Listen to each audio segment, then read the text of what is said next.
السلام علیکم حاضرین. لوگ سمجھتے ہیں کہ چیزوں کو مضبوطی سے تامے رکھنے سے ہم مضبوط ہوتے ہیں، لیکن بعض اوقات انہیں چھوڑنے سے زیادہ فائدہ ہوتا ہے. سچی ہمدردی صرف یہ نہیں کہ آپ دوسروں کے درد کا احساس ہو، بلکہ اس درد کو دور کرنے کی تعبیر بھی کیجیے. نہ میں اگر نہ میری امیدوں کے مینار گرے، پر کچھ لوگ مجھے گرانے میں کئی بار گرے. نفس کو اکسانے کا عمل آنکھوں سے شروع ہوتا ہے، اس لیے اپنی نگاہیں نیچی رکھیے. تم جتنا زیادہ خاموش رہو گے، اس قدر زیادہ سننے کے قابل رہو گے.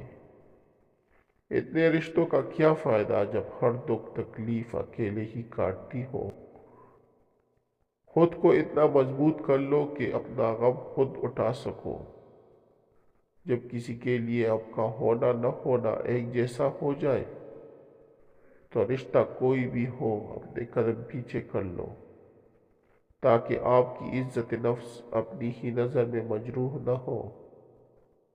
جب کوئی شخص اپنے غم کو اس حال میں بیان کرے کہ وہ مسکرا رہا ہے، تو اس بات کا یقین کر لو وہ اندر سے 1000 بار مر چکا ہے. چادر چڑھانے کی صحیح جگہ مزار نہیں، بلکہ کسی غریب کی بیٹی کا سر ہے. غمگین نہ ہو، جو بھی تو کو دیتا ہے اسے کسی نہ کسی اور نعمت کی صورت واپس پا لیتا ہے. مقام چاہتے ہو تو عزت کرو، اور عزت چاہتے ہو تو خاموشی اختیار کرو. ہم اس معاشرے میں رہتے ہیں جہاں بہن کے گھر سے پانی پینا حرام، جبکہ اس کا شرعی حصہ ہڑپ کرنا حلال سمجھا جاتا ہے. دوسروں میں خیر خوبی تسلیم نہ کرنے کا نام حسد ہے. اگر اس خوبی کو تسلیم کر لے تو یہ رشک اور کشف یعنی حوصلہ افزائی بن کر ہمارے اندر آگے بڑھنے کا جذبہ پیدا کرتا ہے.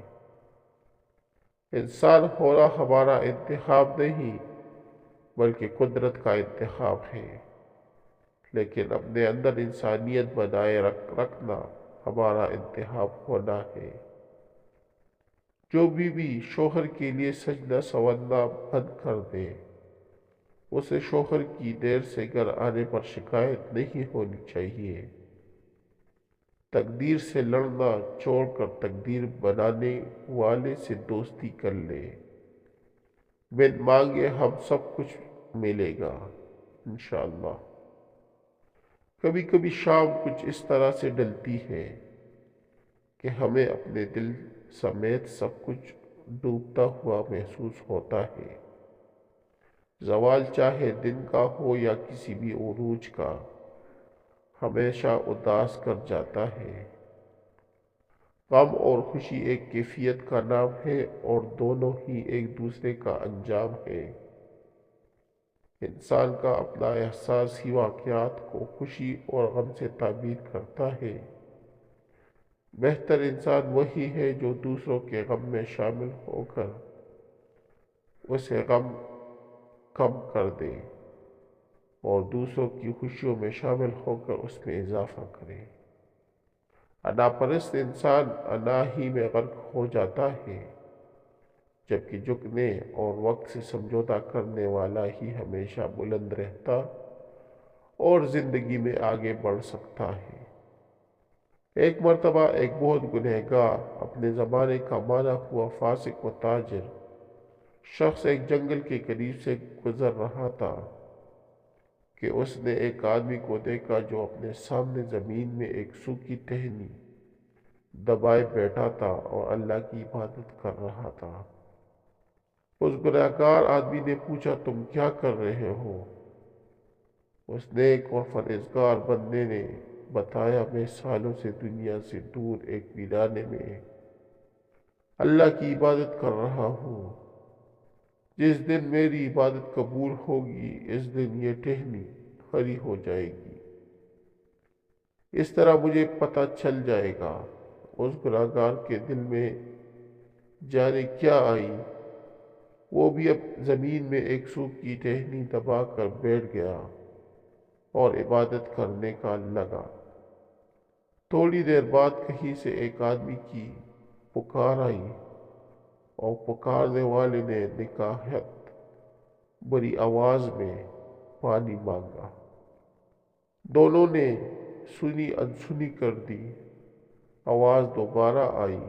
3-4 مرتبہ کی پکار کے بعد گنہگار نے نیک شخص سے کہا، میں تو ابھی بیٹا ہوں، تمہیں کتنا عرصہ ہو گیا ہے، تم ذرا اٹھ کر اسے پانی تو پلا دو۔ میں ابھی بیٹا ہوں، اٹھنا نہیں چاہتا۔ اس نیک بندے نے گنہگار کو ڈانٹ کر کہا، میری عبادت میں خلل نہ ڈالو، میری ارتکاز ٹوٹ جاتا ہے۔ جب مدد کی پکار مسلسل آتی رہی تو گنہگار سے رہا نہ گیا۔